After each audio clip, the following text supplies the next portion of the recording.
నమస్కారం, Chandu RK news కి స్వాగతం. హెడ్లైన్ చూద్దాం.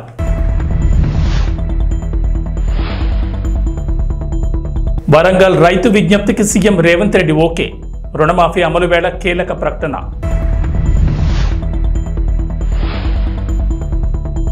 రుణమాఫీ పేరుతో రేవంత్ రెడ్డి మోసం. కేటీఆర్ సంచలన కామెంట్స్.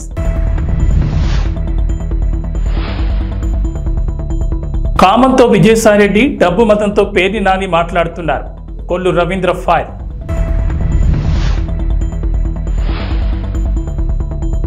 తెలంగాణ, ఏపీలో భారీ వర్షాలు. పలు జిల్లాలను హెచ్చరించిన వాతావరణ శాఖ. రైతులకు రుణమాఫీ చేశామని, అయినా మేము రాజీనామా చేయమని అడగడం లేదు. ఎందుకంటే మీరు ఎలాగూ పారిపోతారని మాకు తెలుసని ముఖ్యమంత్రి రేవంత్ రెడ్డి అన్నారు. మాజీ మంత్రి బీఆర్ఎస్ ఎమ్మెల్యే హరీష్ రావును ఉద్దేశించి ఆయన మాటలు మాట్లాడారు. లక్షలోపు రైతుల రుణాల మాఫీని ఆయన లాంఛనంగా ప్రారంభించారు. ఈ సందర్భంగా ముఖ్యమంత్రి మాట్లాడుతూ, మీలాంటి బోటకపు మాటలు గాంధీ కుటుంబం ఇవ్వదని, ఇచ్చిన హామీని నిలబెట్టుకుంటామని అన్నారు. ఈ రోజు రుణమాఫీ నిధులను తెలంగాణ ప్రభుత్వం విడుదల చేసింది. 11.50 లక్షల మంది రైతుల ఖాతాల్లోకి నేరుగా నిధులు జమ చేసింది. లక్ష వరకు రుణం ఉన్న వారికి నిధులు జమ చేసింది. రైతు ఖాతాల్లోకి 7,000 కోట్లు జమ చేసింది. ఈ నెలాఖరులోపు 1,50,000 రూపాయల వరకు రుణమాఫీ చేయనుంది. ఆగస్టు దాటకముందే 2 లక్షల వరకు ప్రభుత్వం రుణమాఫీ చేయనుందని అన్నారు. ఈ చరిత్రలో తెలంగాణ ప్రజలు శాశ్వతంగా గుర్తు పెట్టుకునే విధంగా తెలంగాణ రాష్ట్రాన్ని ఇచ్చి 10 సంవత్సరాలు పరిపాలన చేసిన నాయకులు 2014లో రైతులకు 1,00,000 రూపాయలు రుణమాఫీ చేస్తామని హామీ ఇచ్చి అధికారంలోకి వచ్చి 5 సంవత్సరాలైనా 4 విడతల్లో చేస్తామని, అసలు మిత్తి చెల్లిస్తామని ఆ 5 సంవత్సరాలు రైతులను తప్పుదోవ పట్టించి మళ్ళీ 2018 సంవత్సరంలో కూడా అదే విధమైన 1,00,000 రూపాయల రుణమాఫీ మాట ఇచ్చి 5 సంవత్సరాలు పూర్తయినా వారు ఆ హామీని నెరవేర్చలేకపోయినారు. ఇది సందర్భం కాకపోయినా లక్షలాది తెలంగాణ రైతాంగానికి గుర్తు చేయవలసిన బాధ్యత ఈ రాష్ట్ర ముఖ్యమంత్రిగా నా మీద ఉన్నది. మొదటి 5 సంవత్సరాలలో ఆనాటి ప్రభుత్వం చెల్లించింది 12,000 కోట్ల రూపాయలు మాత్రమే. రెండవసారి 2018 నుంచి 2023 వరకు చెల్లించాల్సిన 16,000 కోట్లు, కానీ చెల్లించిన 9,000 కోట్లు కూడా సరిగ్గా చెల్లించలే. 10 సంవత్సరాలు 2 సార్లు ముఖ్యమంత్రిగా బాధ్యత నిర్వహించిన ఆనాటి పెద్దలు 21,000 కోట్ల రూపాయలు కూడా పూర్తి స్థాయిలో రైతులకు చెల్లించలేదు. ప్రజలకు ముఖ్యమంత్రులన్నా ప్రభుత్వం అన్నా విశ్వాసం కోల్పోయే విధంగా రైతులు ఆత్మహత్య చేసుకునే పరిస్థితులు ఉన్నా కూడా ఆనాడు ప్రజలకు ఇచ్చిన మాట నిలబెట్టుకోలేకపోయినరు. కానీ కాంగ్రెస్ పార్టీ ప్రజా ప్రభుత్వాన్ని ఏర్పాటు చేస్తాం, ప్రజలు తీర్పిస్తే అని చెప్పి మే 6, 2022 నాడు ఇంతకుముందు ఎల్లయ్య చెప్పినట్టు వరంగల్ ఆర్ట్స్ కాలేజ్ మైదానంలో లక్షలాది మంది సమక్షంలో ఈనాటి లోక్సభ పక్ష నాయకుడు,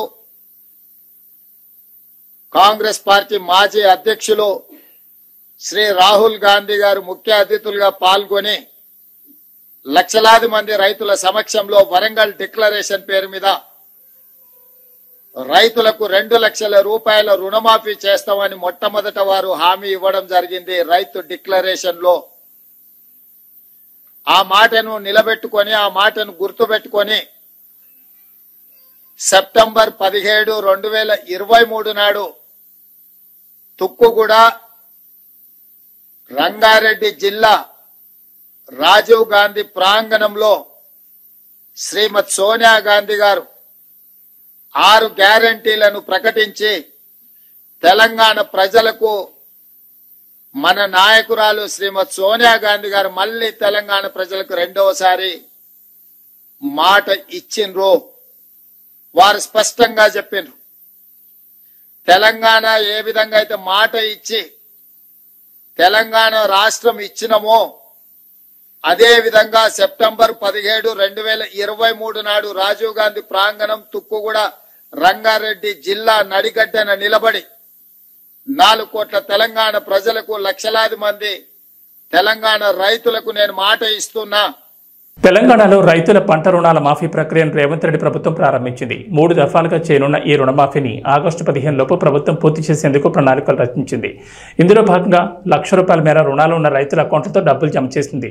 ఈ క్రమంలో రైతులంతా ఆనందం వ్యక్తం చేస్తుండగా బీఆర్ఎస్ వర్కింగ్ ప్రెసిడెంట్ కేటీఆర్ మాత్రం కీలక వ్యాఖ్యలు చేశారు. రుణమాఫీ పేరుతో మరోసారి రైతులను రేవంత్ రెడ్డి సర్కార్ మోసం చేస్తోందని కేటీఆర్ ఆరోపించారు. ఈ మేరకు ట్విట్టర్ వేదికగా ఆసక్తికర పోస్ట్ పెట్టారు. రైతు రుణమాఫీ అని రేవంత్ రెడ్డి సర్కార్ అన్నదాతలను మోసం చేస్తోందని కేటీఆర్ తెలిపారు. రైతు బంధు కింద జూన్ నెలలో ఇవ్వాల్సిన నిధుల్లో నుంచి 7,000 కోట్లను రుణమాఫీకి మళ్లించారని ఆరోపించారు.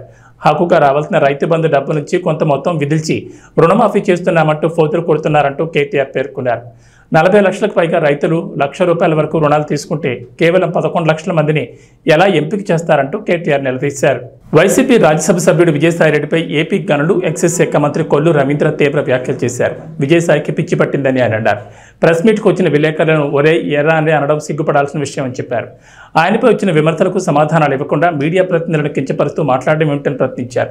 విజయసాయిరెడ్డి తప్పులు చేశారని ఆ తప్పులను కప్పిపుచ్చుకునేందుకు బెదిరింపు ధోరణితో మాట్లాడుతున్నాడని కొల్లు రవీంద్ర మండిపడ్డారు. మీడియా సంస్థల యాజమాన్యాలు విలేకరులపై ఆయన చేసిన విమర్శలకు భవిష్యత్తులో మూల్యం చెల్లించుకుంటారని చెప్పారు. కామంతో విజయసాయిరెడ్డి డబ్బు మతంతో పేరిని నాని కళ్ళు మూసుకుపోయి మాట్లాడుతున్నారని విమర్శించారు. విచారణ జరిపి త్వరలోనే అన్ని లెక్కలు తేలుస్తామని చెప్పారు. మొన్న విజయసాయిరెడ్డి గారు ఆయన పైన వచ్చినటువంటి ఆరోపణల పైన సమాధానం చెప్పలేక మీడియా పైన అక్కడికి విచ్చేసినటువంటి విలేకరుల పైన అరే ఒరే అని మాట్లాడటం అనేది సభ్య సమాజం సిగ్గుపడే విధంగా ఉంది. నిజంగా ఒక బాధ్యత కలిగినటువంటి ఒక పార్లమెంట్ రాజ్యసభ సభ్యుడు ఈ రకంగా ఇంత దుర్మార్గంగా ఆయన పైన స్వయంగా ఏదైతే ఆరోపణలు వచ్చినాయో ఆరోపణలు చేసింది ఎవరు? మీడియా కాదు కదా. సాక్షాత్తు ఈయన ఎవరైతే చెప్తా ఉన్నారో శాంతి అని ఆయన భర్తే మదన్ మోహన్ కంప్లైంట్ చేశాడు. అక్కడ ఉన్నటువంటి ఎండోమెంట్ కమిషనర్ ఆవిడ్ని సస్పెండ్ చేశారు. దాని మీద విశాఖపట్నం దాకా పరిగెత్తుకెళ్ళి విశాఖపట్నంలో ప్రెస్ పెట్టి అంటే అక్కడ భయపెట్టాలని అంటే గతంలో ఆయన వాళ్ళందరినీ ఉపయోగించుకున్నాను అనే రకంగా వాళ్ళ మీద బెదిరిస్తూ ఉన్నాడు. ఇది చాలా సిగ్గుచెట్టు. ఆయన మాట్లాడినటువంటి మాటలు ఏంటి? మధ్యంతర ఎన్నికలు వస్తాయి, ప్రభుత్వం పడిపోద్దా?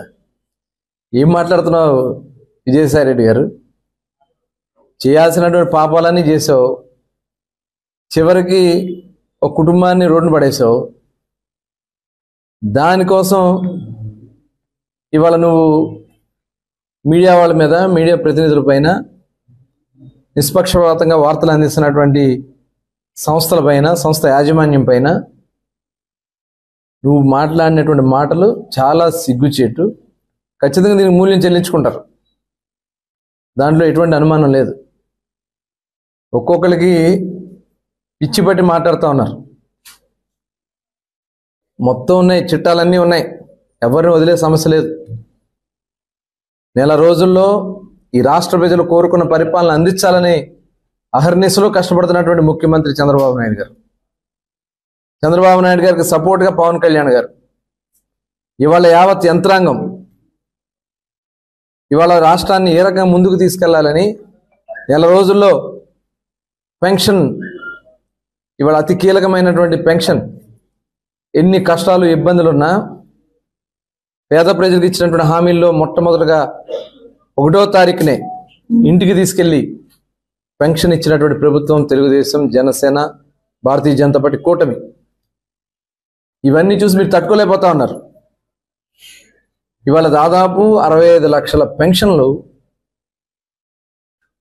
ఇంటికి తీసుకెళ్లి పెంచిన పెన్షన్ ₹4,000, ఏప్రిల్, మే, జూన్ కూడా కలిపి అంటే ₹7,000.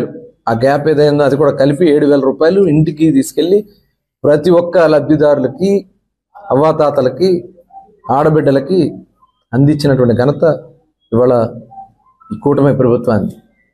అదే కాదు, ఉచితంగా ఇసుక ఇవాళ ఎవరు కావాలన్నా రీచ్కి వెళ్ళి, రీచ్లు అయితే ఇప్పుడు ఈ 3 నెలలు మనకి మాన్సూన్ సీజన్ ఉంటుంది కాబట్టి రీచ్ల నుంచి తీసుకోవడానికి ఎన్జిటి వాళ్ళ అనుమతులు ఉండవు కాబట్టి స్టాక్ పాయింట్స్ ఎక్కడైతే ఆల్రెడీ నిల్వ ఉన్నటువంటి ఇసుక ఏదైతే స్టాక్ పాయింట్స్ ఉన్నాయో అక్కడికి వెళ్ళి మీరు లారీ పెట్టుకుని ఉచితంగా మీరు తీసుకెళ్ళచ్చు.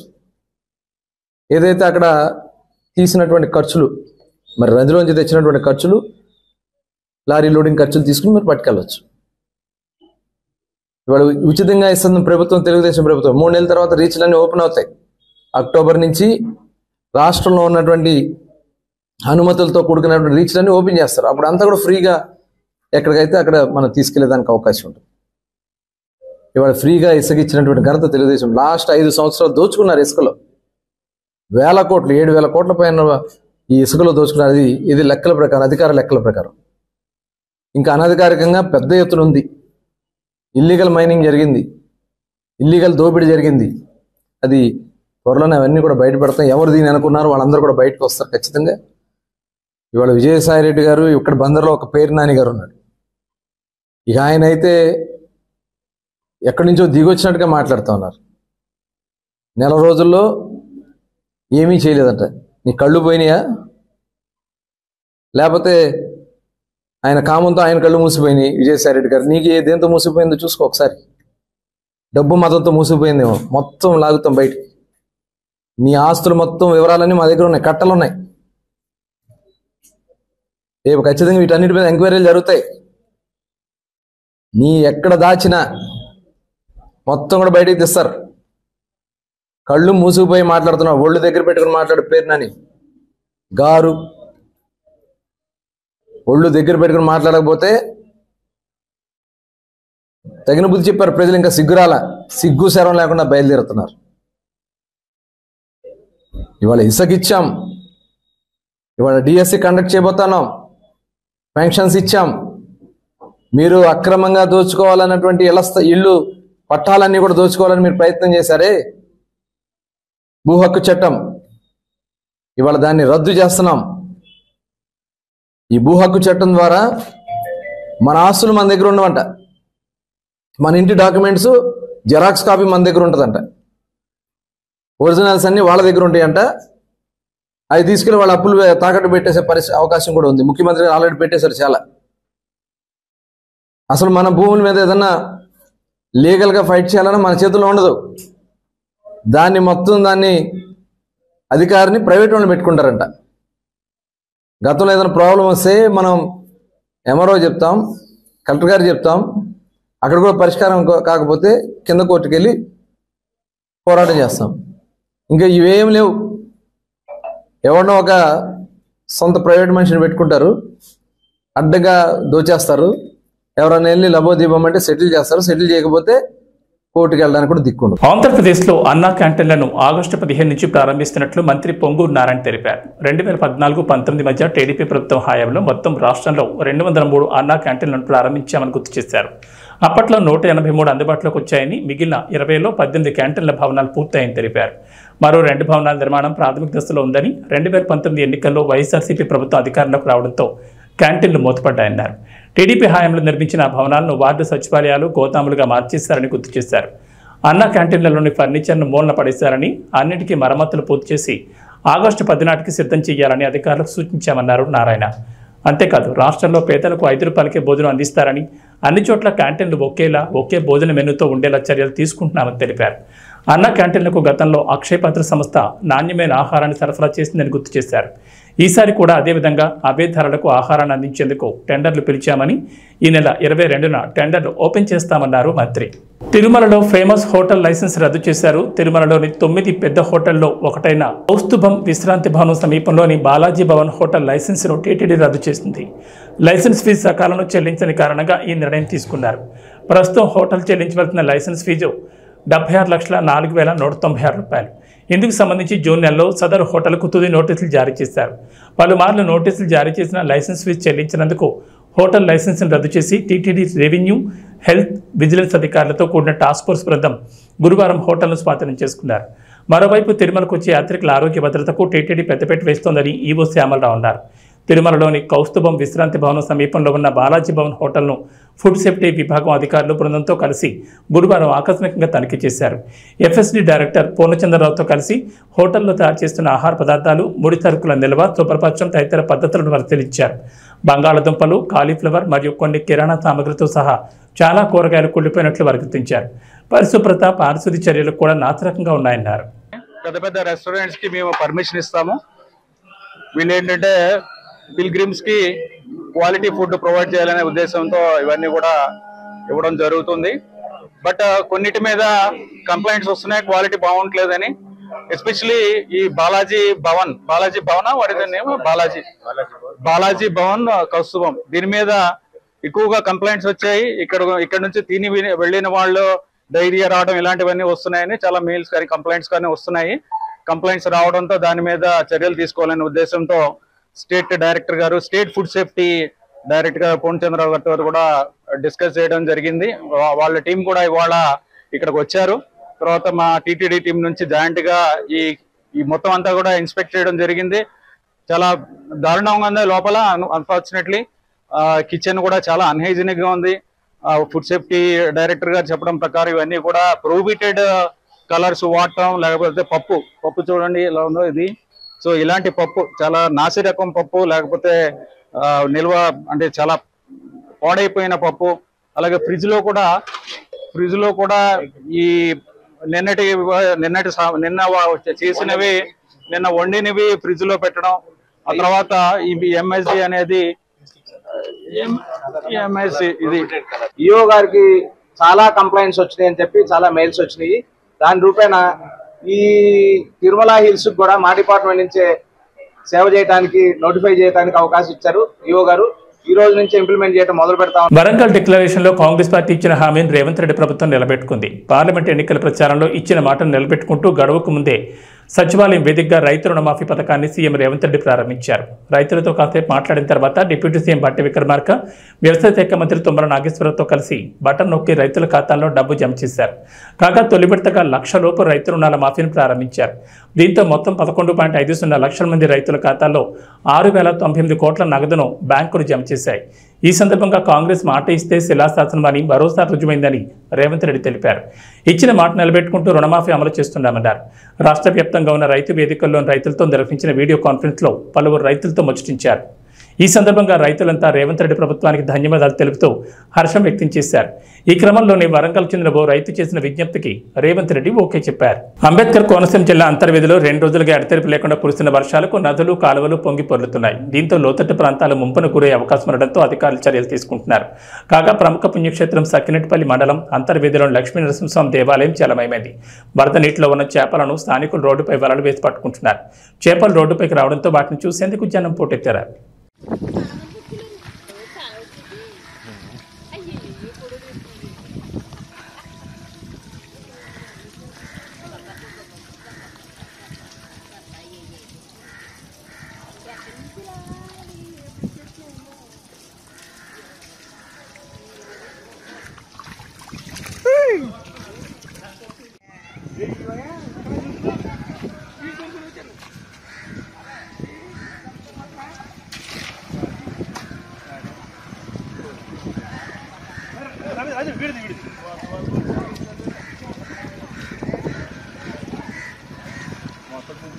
ఐదు చేస్తున్నారు ఏం చల్లందో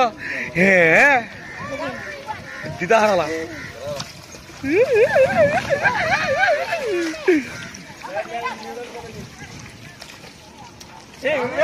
కృష్ణవంశీ ఇప్పుడంటే అంత ఫామ్లో లేడు. రాఖీ తర్వాత మళ్ళీ సూపర్ హిట్లను చూడలేకపోతున్నాడు. కానీ కెరీర్ ప్రారంభంలో కృష్ణవంశీ చిత్రాలకు ఉండే క్రేజ్ వేరు. సింధూరం కమర్షియల్గా ఆకట్టుకోలేకపోయినా ఆ మూవీకి సెపరేట్ ఫ్యాన్ బేస్ ఉంటుంది. నిన్నే పెళ్ళాడతా, అంతఃపురం, మురారి, ఖడ్గం ఇలా ఎన్నో క్లాసిక్ సినిమాలు తీశారు. ఇక కృష్ణవంశీ ఖాతాలో డిజాస్టర్ చిత్రాలు కూడా ఉంటాయి. రామ్ చరణ్తో చేసిన గోవిందుడు అందరి వాడేలే చిత్రం భారీ అంచనాలతో వచ్చి చతికిలపడింది. అత్తారింటికి దారేది ఫ్లేవర్లో తాతగారింటికి దారేది అనేలా ఉందని ట్రోల్స్ చేశారు. కృష్ణవంశీ చివరిగా రంగమాత అంటూ ఆడియన్స్ ముందుకు వచ్చారు. బ్రహ్మానందం, ప్రకాష్ రాజ్ నటనలకు అందరూ ఫిదా అయ్యారు. ఈ చిత్రం కమర్షియల్గా అంత వర్కౌట్ కాకపోయినా ఆడియన్స్ని మాత్రం మెప్పించింది. ఇక ఇప్పుడు కృష్ణవంశీ సోషల్ మీడియాలో మహేష్ బాబు అభిమానులతో సరదాగా చిట్ చాట్ చేస్తున్నాడు. మురారి రీ రిలీజ్ టైంను హాయిగా ఆస్వాదిస్తున్నట్లుగా కనిపిస్తోంది. మురారి నాటి రోజుల్ని కృష్ణవంశీ తలుచుకుంటున్నారు. పాటల కంపోజింగ్, సినిమా షూటింగ్ రోజుల గురించి ఫ్యాన్స్ అడుగుతుండడం, కృష్ణవంశీ సమాధానాలు చెప్తుండడంతో ట్విట్టర్లో మురారి మరింతగా ట్రెండ్ అవుతోంది. పాటల కోసం ఎంతలా కష్టపడాల్సి వచ్చిందో కృష్ణవంశీ చెప్పుకొస్తున్నారు. చిప్పమ్మ పాట కోసం బాగా కష్టపడ్డారట. అలనాటి రామచంద్రుడి కోసం పెద్ద పోరాటమే చేయాల్సి వచ్చిందట. సూర్యకుమార్ యాదవ్ను T20 జట్టు కెప్టెన్గా ఎంపిక చేస్తూ నిర్ణయం తీసుకుంది BCCI. జట్టు దీర్ఘకాలిక ప్రయోజనాలను దృష్టిలో ఉంచుకుని ఈ నిర్ణయం తీసుకున్నట్లు తెలుస్తోంది. హార్దిక్ పాండ్యా ఫిట్నెస్తో ఇబ్బందులు ఎదుర్కొంటున్న వేళ సూర్యకుమార్కు అవకాశం కలిసి వచ్చిందని అభిమానులు భావిస్తున్నప్పటికీ 2026 T20 ప్రపంచ కప్ను దృష్టిలో ఉంచుకుని ఈ నిర్ణయం తీసుకున్నారని BCCI వర్గాలు చెప్తున్నాయి. శ్రీలంకలో పర్యటన కోసం భారత్ జట్టును BCCI గురువారం ప్రకటించింది. వన్డే జట్టుకు రోహిత్ శర్మ సారథ్యం వహించనున్నారు. శుభ్మన్ గిల్, రియాన్ పరాగ్, మహమ్మద్ సిరాజ్, రిషబ్ పంత్ తదితర ఆటగాళ్లకు T20 జట్టు, వన్డే జట్టు రెండింటిలోనూ చోటు దక్కింది. దేశవాళీ క్రికెట్కు దూరంగా ఉండి సెంట్రల్ కాంట్రాక్ట్ కోల్పోయిన శ్రేయస్ అయ్యర్ ఈ సిరీస్తో పునరాగమనం చేస్తుండడం మరో విశేషం. తెలంగాణలో వర్షాలు కొనసాగుతున్నాయి. ఉత్తర బంగాళాఖాతంలో ఏర్పడిన అల్పపీడనంతో మరో 3 రోజుల పాటు తెలంగాణలో భారీ నుంచి అతి భారీ వర్షాలు కురుస్తాయని వాతావరణ శాఖ అంచనా వేస్తోంది. ఇవాళ 4 జిల్లాల్లో, శనివారం 6 జిల్లాల్లో అతి భారీ నుంచి అత్యంత భారీ వర్షాలు కురుస్తాయని ఆ జిల్లాలకు IMD రెడ్ అలర్ట్ జారీ చేసింది. ఇవాళ భద్రాద్రి కొత్తగూడెం, ఖమ్మం, ములుగు, మహబూబాబాద్ జిల్లాలో అత్యంత భారీ వర్షాలు, కరీంనగర్, పెద్దపల్లి, జయశంకర్ భూపాలపల్లి, వరంగల్, హనుమకొండ, కొమరంభీం, ఆసిఫాబాద్, మంచిర్యాల జిల్లాలో అతి భారీ వర్షాలు పడతాయంటున్నారు. అటు ఆంధ్రప్రదేశ్ను కూడా వర్షాలు వణికిస్తున్నాయి. అల్పపీడనం ప్రభావంతో 2 రోజులుగా వర్షాలు ఊపందుకున్నాయి. వాయువ్య బంగాళాఖాతంలో మరో అల్పపీడనం ఏర్పడింది. ఇప్పటికే మరో అల్పపీడనం కొనసాగుతోంది. వచ్చే 2-3 రోజుల్లో రెండో అల్పపీడనం మరింత బలపడి వాయువ్య దిశగా ఒడిశా తీరం వైపు కదిలే అవకాశం ఉందని అంచనా వేస్తున్నారు. ఈ ప్రభావంతో కోస్తా, రాయలసీమలో మరో 2 రోజుల పాటు ఓ మోస్తరు వర్షాలు కురుస్తాయని వాతావరణ శాఖ తెలిపింది. పలు జిల్లాల్లో గంటకు 30 నుంచి 40 కిలోమీటర్ల వేగంతో గాలులు వీస్తాయంటున్నారు. ఇవి బులెటిన్ విశేషాలు. నమస్కారం.